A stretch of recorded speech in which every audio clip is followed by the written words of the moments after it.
छत्रपती शिवाजी महाराजांची पारंपरिक जयंती मंगळवारी साजरी होतीये। या निमित्त अवघी करवीर नगरी सज्ज झाली आहे।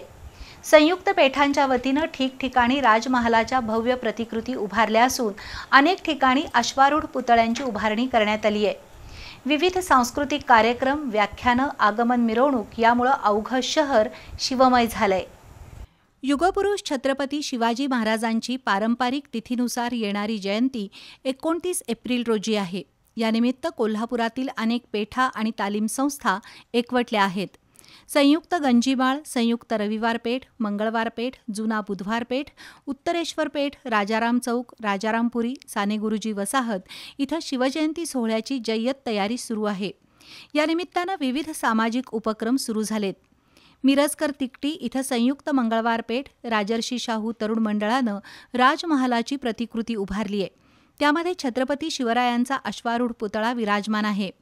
गेले आठवडाभर विविध सामाजिक उपक्रम सुरू असून आज संध्याकाळी भजनी मंडळाचा कार्यक्रम झाला, तर मंगळवारी सकाळी 10:10 शिवजन्मकाळ सोहळा होणार आहे। त्यानंतर मंगळवारी संध्याकाळी भव्य मिरवणूक काढण्यात येईल। संयुक्त जुना बुधवार पेठ सेवाभावी संस्थेच्या वतीनं यंदा शिवसप्ताहाचं आयोजन केलंय। संयुक्त उत्तरेश्वर पेठेच्या वतीनं उत्तरेश्वर महादेव मंदिरासमोर शिवजयंती सोहळा साजरा होत आहे। मंगळवारी सकाळी जन्मकाळ, संध्याकाळी मिरवणूक काढली जाणार आहे। तब्बल 128 मंडळं एकत्र आलेल्या संयुक्त राजारामपुरीच्या वतीनं मंगळवारी शिवजयंतीचा मुख्य सोहळा साजरा होईल। एक आठवडा विविध कार्यक्रम आणि उपक्रम होणार असून 9 नंबर शाळेच्या मैदानावर किल्ल्याच्या पार्श्वभूमीवर भव्य व्यासपीठ आणि बैठक व्यवस्था केली आहे। सानेगुरुजी वसाहत आणि उपनगरातील अनेक मंडळं एकत्रित येऊन संयुक्त उपनगर या नावाखाली शिवजयंती साजरी करत आहेत।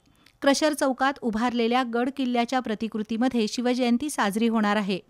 रंकाळा टॉवर इथं क्रांती बॉईजच्या वतीनं शिवछत्रपतींचा भव्य देखावा उभारला आहे। छत्रपती शिवाजी महाराज, जिजाऊ यांच्यासह मावळ्यांच्या प्रतिकृती इथं उभारल्या आहेत। त्यामुळे हा देखावा पाहण्यासाठी मोठी गर्दी होतीये। छत्रपती शिवाजी महाराज चौकात शिवजयंतीनिमित्त आकर्षक विद्युत रोषणाई करण्यात आली असून भगव्या पताकांनी हा परिसर सजला आहे। दरम्यान आज अनेक मंडळांच्या वतीनं बाईक रॅली काढण्यात आली।